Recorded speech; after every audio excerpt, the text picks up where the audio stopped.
cars here. Okay, we'll try not to interrupt. Careful. No, you're okay. Quickest first Just a step quick ever. follow-up. Yeah. Jump in there one-on-one. Our analytics say he's got the quickest first step. I tested very well at the combine. Good morning. Real quick, just injuries, just to give you guys an update. DJ, Michael Clemens, Michael Carter, Tyron, everyone will be full. The only limited player will be Javon Kinlaw. He just got back, so we're going to put him through some workouts and stuff. But he's expected to play. What happened with Clemens? You know what? He's just dealing with some wear and tear from the game. But we limited him Thursday because it was a full practice. Just giving his body a chance to recover, but he'll be full today. So no one's ruled out? No one's ruled out. Robert, when you have I didn't interrupt anything. No, you're good. Keep that up. When you have a defensive performance like last week that is not characteristic of the way you guys play, how do you handle it? How have you handled it? Because you don't seem like you're a get into the guy's face type of coach, nor is Jeff. So how is that handled, and what do you expect the response to be? The same way it's been handled in the past. It's not the first time we've gotten punched in the mouth. Every defense in football, every offense in football, every player in football gets punched in the mouth once in a while. And the important thing is you go to the film, you watch it, you tell the truth. You acknowledge the things that we did wrong. You celebrate the things we did well, and you try to work through it. But players know they've made mistakes. They don't need it's just our philosophy. They don't need another man in their face telling them that they screwed up. They already know. They want to know how to get it fixed. And so we're more, Albrecht and I are more in the mold to sit down, talk about it, get to the bottom of it, and make sure that it doesn't happen again. How do you feel like they respond in practice-wise? Can you feel it? Oh, yeah. Edge? Yeah, just like we've responded in the past, we'll respond again. But these professional athletes are very proud of and very prideful. They want to get it fixed. They want to do well, and I think we'll answer the bell. With Mike Williams, do you expect the snap counts to go up? Yeah, we were trying to get him to 15 last week. Obviously, there not enough opportunities. Rich ain't here, hanging out in Long Island somewhere, but we were pacing that a little bit. If we could have got to a 65-play game like it normally would be, we would have been on pace. So, yes, long story short, we're trying to get him on the field more. What led to the McGovern assignment? Added depth to the roster. McGovern knows our system. Obviously, with Schweitzer being on IR, to have another guy who can snap the ball, versatility, can play center guard. Always been a great teammate, great locker room guy, and so adding him was a no-brainer. What did you guys think of Latham in the scouting process, and also what have you seen from him early? Yeah, really fond of his game. Obviously, he was part of the discussion when we were looking at all those tackles.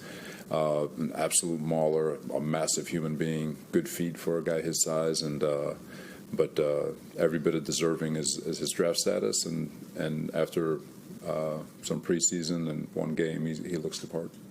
What kind of challenges would we present? He is a true one. He's elite, an elite skill set as a receiver, and obviously a guy that can make you pay. He's got a tremendous. He can run the entire route tree. He's tremendous out of his breaks. He's got great burst out of his breaks to get separation. He's very strong at the line of scrimmage with his releases. So he's pretty damn good. Where did you see Levis seemed like he struggled a little bit last week? What kind of an opportunity do you see there? And what did you see? Young quarterback. Obviously, he's got a tremendous skill set. He can make every throw on the football field. He's got great mobility, and he's a fighter. When you're young, you're a fighter, and you don't want plays to die sometimes. And I think it got him in trouble, but it doesn't diminish the fact that he is a heck of a young quarterback, and he's only getting better. And he is dangerous. He's dangerous with his arm, and that he can throw it, like I said, anywhere on the football field, as deep as he wants to throw it. And he can kill you with your feet. And he is a good decision maker, despite what it may have looked like last game.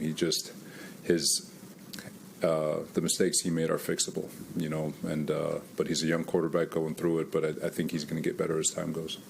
What's the challenge game plan-wise, Robert? Because you have a little Cincinnati playbook or Cleveland playbook on offense, and then a first-time defensive coordinator. Yeah, you're going to get unscouted looks. You just play to your fundamentals and do a great job on the sideline, making the adjustments we need to make, and you just play ball. But we're anticipating a lot of unscouted looks as we move, go through the game.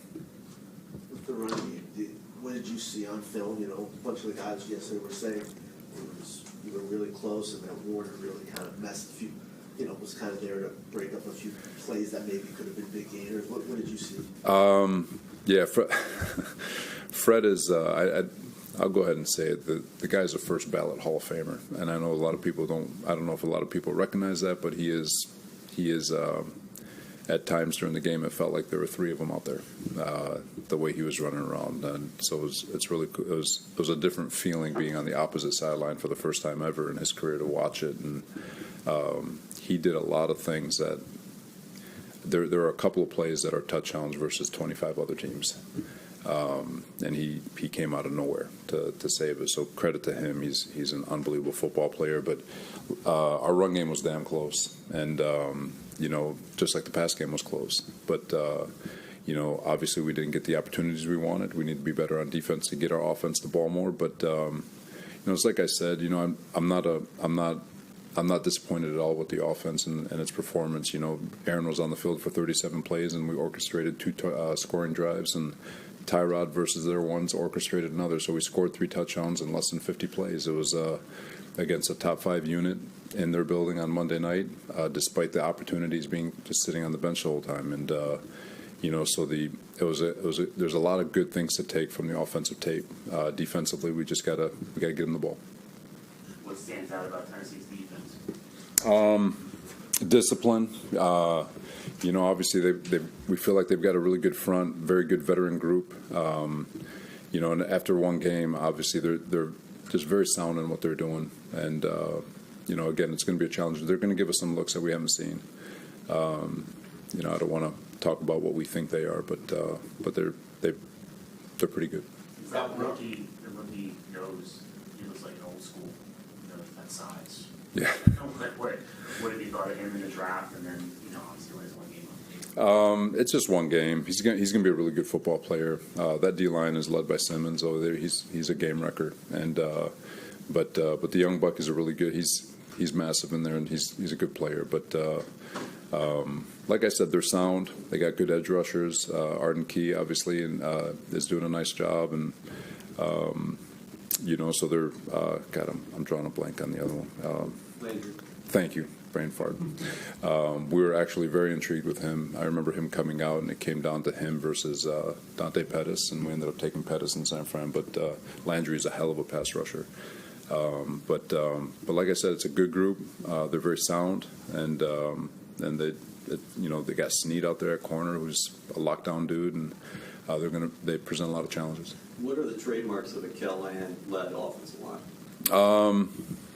He's going to strain you. He's going to stress you, especially in the run game with regards to his pin pull schemes, his outside zone schemes, his counters. Just he's been doing it for so long that the second he sees you doing something, he knows exactly where to go next. And they're players, and he does such a good job teaching it that his players can execute at a very high level. So he's one of the best in the history of the football game and in the history of the game, and so we know it's going to be a great challenge. Why do you believe he's been so good for so long? Because he's in Cleveland, they have a top-tier line, he leaves, it looks like they take a little bit of stage. Just whoever he works with, he seems like he consistently gets the best out of it.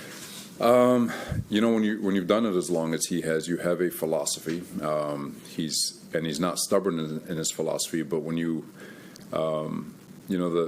I've always said that the sign of a great coach isn't how much you know, it's that you know everything, every nook and cranny, and every snake in the grass of what you're teaching.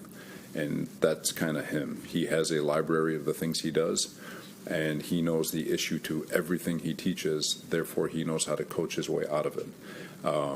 But there's a lot of coaches who know every scheme, and they try to teach every scheme, but don't necessarily know the snakes that come with those schemes. It doesn't, and that's where for him, he knows, like I said, every single nook and cranny. That's where you can get in trouble as a coach when you're trying to coach more than you need to. But for him, it feels like he knows every counter to everything he's teaching. How's an engineer? Probably should ask this earlier, we forgot, I don't know, with McCaffrey, there was some questions about when 49ers would need to be out. And, on the injury report last week, he was questionable. Did you have any issues with how they reported that injury? No, it didn't. It didn't. At the end of the day, it didn't matter. The only thing that mattered was the pass game. Whether it doesn't matter who's running the ball for San Francisco, they're driven by that offensive line. Tell us about this week's high school coach. Yeah. So today we're recognizing Brian Russo from Rahway High School. He's our Coach of the Week. Last Friday, he earned his 100th career win. They're 2-0 on the season. They've outscored their opponents 75-21 so far, which is cool. He's been coaching football for over 20 years. It's his 10th season at Rahway. So best of luck to him, his team, and the entire high school in their game tonight. Thanks, everyone. All right. Thank you, guys.